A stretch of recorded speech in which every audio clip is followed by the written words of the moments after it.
Et le point sur les sujets qui font la une de l'actualité dans la presse écrite. Pour refermer cette édition, 2 sujets sont à lire en priorité, dont le sujet sur la sortie donc de contrôle et de répression de la brigade mobile de contrôle économique et de répression des fraudes. Une sortie donc sur les prix des mobilettes, comme vous avez dû le voir. Le point avec Mariama Tamboura. À la une des parutions, la sortie contrôle des prix des motos. Après la sensibilisation, la BMCRF sévit, titre aujourd'hui au Faso. Pour ce journal, en effet, après plusieurs mois de campagne de sensibilisation auprès des opérateurs économiques du secteur, la brigade mobile de contrôle économique et de la répression des fraudes a procédé à des contrôles rigoureux ce lundi dans la capitale. C'est désormais la répression face à la flambée des prix des engins à 2 roues, notamment les motocyclettes.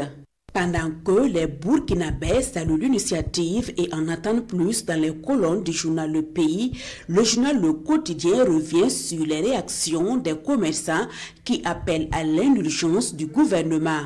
Notre objectif n'est pas de compromettre l'activité commerciale, mais de protéger les familles burkinabées, précise le coordonnateur général de la BMCRF dans les colonnes de l'Express du Faso. L'Express du Faso qui s'intéresse également dans sa parution du jour aux examens de fin d'année. Chacun a récolté ce qu'il a sémé, écrit le quotidien Bobolais. Pour mon confrère, tous les acteurs peuvent se féliciter des résultats atteints car ils sont vraisemblablement au-delà des attentes comparativement aux années antérieures.